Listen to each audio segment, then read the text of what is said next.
네, 이거는 저의 양력이고요. 그러니까 저는 이 대학을 졸업하고 여기 보니까 저 이대 동문이신 선생님도 와주셨는데 대학을 졸업하고 청주방송에서 기자 생활을 방송 기자로 하다가 2003년에 미디어다음에 이제 재직하면서 뉴스파트장으로 여러 뭐 정치권이나 이런 문학계 유명 인사들의 그런 전문 인터뷰 코너를 했었어요. 그래서 그 당시에 뭐 여러 정치인들 중에 이명박 그 청계천 시장 하셨을 때 시장 때 그런 단독 인터뷰도 했었고 되게 추미애 그 당시에 당대표 그분도 이제 단독 인터뷰도 하고 여러 가지 이제 정치권 그때 좀 경험을 하게 됐고요.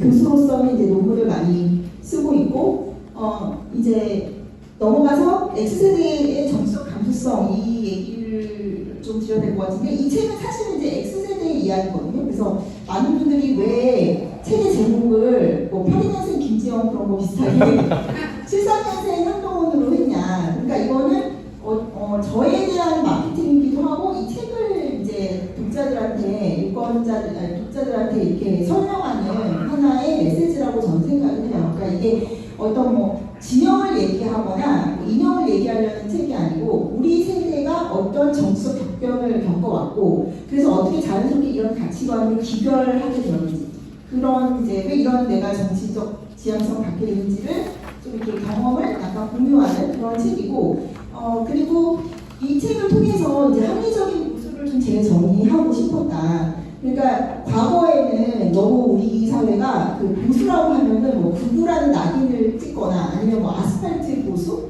혹은 또 잘 살고 기득권인 사람들 강남 TK 이런 사회적인 기득권층 혹은 내 지역으로 대표되는 TK 이런 식으로 TK 강남으로 이렇게 좀 배타적으로 보는 경향이 강했는데 저는 지금 전 세계적인 현상을 봤을 때는 우파 정치가 지금 새롭게 대두하고 있다. 왜? 이제 신냉전 시대가 됐기 때문에 그 탈냉전 시대의 어떤 그 긴장 해소 속에서 누렸던 그런 것들이 많이 이제 허상이 돼버렸다 이런 거가 제일 큰 것 같아요. 그래서 우리나라 같이 이렇게 국제 정세에 있어서 되게 좀 영향을 많이 받는 이런 나라에서도 지금 이제 신냉전 시대를 맞이해서 이 우리의 산업화 민주화가 길러낸 X세대들이 이제 국가 체계와 시스템과 법치를 지키기 위해서 나서야 된다 이런 생각을 하게 됐습니다. 그래서 이제 이 책은 전략서인데요. 그러니까 자기 정치적인 이념을 얘기하는 것이 우리 사회에서는 굉장히 터부시 되어 있는데 솔직히 저만 해도 이렇게 사회 정치 담론을 다루니까 보이지 않게 약간의 많이 위축되고 저도 어떤 식의 보이지 않는 낙인 같은 거를 스스로 생각하게 되는 경우가 되게 많고 그러다 보니까 이제 또 피해의식 같은 것도 생기니까 제가 이 책을 내고 나서 가장 많이 들었던 얘기가 주변에 갑자기 숨어있던 교수님들이 갑자기 커밍아웃을 저한테 하셔가지고 사실은 나도 너랑 생각이 똑같은데 이런 책 내고 고맙다고 제발 좀 한동훈이라는 사람으로서 분위기가 좀 바뀌었으면 좋겠다 그런 얘기를 사실 많이 들어가지고 깜짝 놀랐어요. 그래서 또 이제 제가 원래 사회에 대해서 관심이 되게 많고 또 제가 싱가포르나 호주나 미국에서도 공부를 했었고 여러 거의 전 대국을 다니면서 이렇게 학계에서 일을 한 사람이 그다지 많지는 않을 것 같은데 좀 그러다 보니까 이런 문화적인 차이를 통해서 우리나라의 발전을 위해서 어떤 식으로든 인사이트 제가 부족하긴 하지만 그런 인사이트를 많은 독자분들과 경험함으로써 우리가 조금 사대주의를 좀 버렸으면 좋겠다. 그리고 제가 이제 40대다 보니까 저희 세대는 이제 아날로그와 디지털의 이제 중간에 낀 세대이면서 운이 좋게도 이제 아날로그 감성도 통하고 이제 디지털 감성도 통한다고 그런 얘기를 많이 듣거든요. 그래서 예를 들면은 이제 오늘 이 자리에 이제 송성윤 씨 같은 청년 운동가도 와 계시고 그리고 여기 혜주TV 20대 정말 2000년대생 유튜버분하고도 제가 방송을 했었는데 근데 또 제가 이제 전우표 선생님이라는 방송을 많이 했었고 여러 유튜버들 어르신들 많이 즐겨보시는 유튜버들에 나가면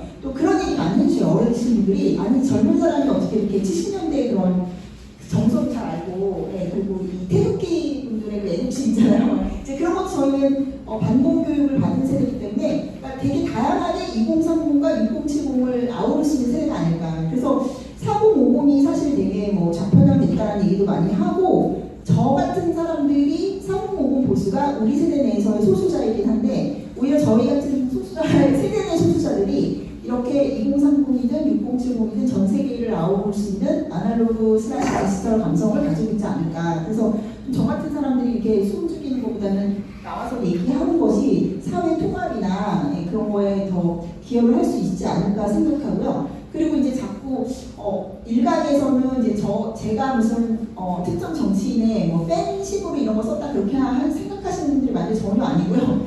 여기 오신 분들도 그렇지만 뭐 저도 굉장히 비평의 대상으로서 그러니까 한동훈이라는 사람이 뭐 정치인이든 뭐 어떤 한 개인으로 봤을 때도 어떤 비평적인 텍스트가 될 수 있는 거고, 예. 그건데 제가 또 이제 이 책에서 세종태종의 얘기를 하니까 뭘 무슨 뭐 아구를 떠는 거냐 이런 식으로 오해하시는 분들이 있는데 제가 이 사람들이 세종태종이라는 게 아니고 우리가 역사 속에서 벤치마킹 할 뜻을 잘 새기면 오류를 줄일 수 있다. 그러니까 우리가 뭐 인문학을 얘기하고 하는 것들이 사실 자성적이고 반성적인 시간, 회고적으로 자기 자신을 돌아볼 수 있으니까 그런 거잖아요. 다 역사 속에 해답이 있다라고 하는데 또 제가 이제 전 세계를 돌아다니다 보니까 또 유럽 정치라든지 이제 뭐 마크롱 돌풍 이런 거를 봤을 때는 항상 다시 말씀드리지만 우리나라의 지정학적인 위치가 너무나도 국제 정세에 직접적으로 영향을 받다 보니까 유럽이나 미국에서 나타나는 현상들이 고스란히 뭐 한 10년, 20년 있다가도 따라가는 경우가 있거든요. 그래서 저는 그런 좌우 대립이나 신냉전 시대 속에서 우리가 어떤 통찰을 얻어야 될 것인데 내가 막 기대를 많이 했었는데 이 사람이 뭐 이런 허점도 있고 약점도 있는데 근데 사실 정치판이라는 게 되게 정글 같은 그런 데고 사람이 굉장히 이제 뭐 여러 가지 어려움을 돌파하다 보면은 뭐 자신의 한계라는 거에 그런 거에 부딪히는 건 당연한 거 아니겠습니까? 그러니까 약간 제가 보기에는 지금 우파 진영이 가지고 있는 뭐 그런 구조적인 모순 같은 것들이 드러나고 있는데 그거를 또 이제 또 처음에는 한 개인에게 관점에서 씨 서예일기 저자이십니다. 이래지 네. 부터 소개. 네, 먼저 맨 시청자분들 보시기에 맨 왼쪽부터 소개해도 괜찮을까요? 네. 먼저 송서율 청년활동가님이십니다. 정책연구단체 대표이시기도 하고요. 네, 인사 부탁드릴게요.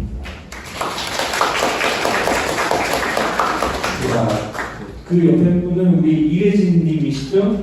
서해피사 공무원 신영희씨 서해일기 저자이십니다. 이래진 네. 네, 다음 소개하겠습니다. 조선일보 칼럼니스트이시기도 하고요. 네, 오진영 작가님 모셨습니다. 그리고 전옥현 안보전문TV 대표이시자 전 국정원 차장이신 전옥현 대표님 모셨습니다. 네, 다음으로 호남 대한프로 공동 대표이시고 군산대 교수님이신 이양승 교수님 모셨습니다. 네, 마지막으로 평화국대 생명공학 박사 출신이신 김동찬 박사님 모셨습니다. 네, 지금부터는 영상세포하고 이 종북 좌파들, 사회주의 이게 굉장히 국제 안보도 위협하고 경제의 민간에 저는 굉장히 현상이 총선 이후에 우리 정치계에서 가장 크게 어필할 수 있는 건 그다음에 우리 국민들의 마음에 그러실 거라고 보시죠. 총선 이후에 예. 총선 이후에 한동훈 지금 이제 위원장 얘기가 총선 이후는 없다고 했으니까 일단 없다고 해야 되겠죠. 네, 증문 쳤다고 한다면 대신에 우리 이제 이양승 교수님도 말씀하시고 우리 이제 신 교수님도 말씀하셨는데 제가 이제 딱 1분에 걸쳐서 한 말씀만 제가 말씀드리고 싶습니다. 대신에 우리 이제 이양승 교수님도 말씀하시고 우리 이제 신 교수님도 말씀하셨는데 제가 이제 딱 1분에 걸쳐서 한 말씀만 제가 말씀드리고 싶은 것은 이제 이 정치에 있어서 공익 추구를 해야 된다 이런 말씀하시는데요. 저도 대학에서 정치학을 공부를 했는데 공익 추구 굉장히 좋은 말이에요. 근데 이제 한국은 그게 안 됩니다. 왜 그러냐면요. 저도 이제 저한테 질문 있으세요? 아닌 거죠? 네, 죄송합니다. 저도 이제 우리 이제 국정원에서 해외 정보하고 대북 정보를 하면서 전 세계를 많이 돌아다니고 또 해외에서 공직생활 33년 중에 절반을 했는데 대한민국에서 공익추구가 안 되는 거를 왜 안 되느냐? 공익추구가 안 되니까 우리 이양승 교수님 발언이 돋보이는 거예요. 네. 왜 하느냐, 대한민국은요, 권력의 사유화 현상이 굉장히 심합니다. 전 세계 아마 유일할 거예요. 아마 그거를 아마 게임 이론으로 분석해보면 좀 굉장히 좋은 결과가 나올 거예요. 권력의 사유화 현상이 전 세계에서 1등입니다. 그래서 공익추구가 안 돼요. 그럼에도 불구하고 우리 이양수 교수님처럼 공익추구를 해야 된다고, 또 이제 한동훈 위원장도 공공선 이런 얘기를 하는 게 같은 맥락이라고 저는 보는데, 그러면 지금 시점에서 저는 이제 공직생활만 했기 때문에 저는 누구보다도 33년 공직에 있었는데요. 공공선 공익추구를 저는 굉장히 많이 한 사람이 많아요. 그래서 저는 사실 훈장도 2개 받았는데, 죄송하지만, 예. 그래도 이 시점에서 여러분들한테 당부드리고 싶은 말씀은, 현 시점에서의 공익추구는 제일 중요한 게 뭐냐? 예. 바로 우리 이대진 선생님하고도 이제 생각이 비슷한 건데, 이 종북 좌파 세력들 척결하는 게 공익추구 영역에서 프라이어리티하고 원이라고 봅니다. 예. 우리가 김종인 옛날에 박근혜 비대위 때 그 양반은 경제의 민주화를 가지고 굉장히 신선한 축적을 줬어요. 그때는 이제 분배, 복지 문제가 컸으니까. 근데 지금은 지금 전 국제적인 맥락하고 우리 국내 정치의 맥락하고 우연히도 똑같아요. 이 종북 좌파 세력들, 사회주의, 이게 굉장히 국제 안보도 위협하고 대한민국 안보도 위협해요. 그래서 현재 공익주의 중에서 가장 중요한 것은 이 종북 좌파, 전복 세력들, 대다 전체주의, 여기하고 싸워야 되고, 그러기 위해서는 우리 국가정보원에 대공 수사권을 줘야 된다. 요거를 제가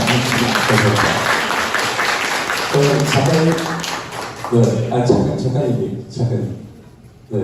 자, 오늘 작가님이라고 불렀어요. 왜 그랬냐면요. 제가 계속 신규진 교수님이라다가 작가님이라 불렀는데, 자, 한동훈 비대위원장 이 책 봤을까요? 질문입니다. 추측인데 보셨어요?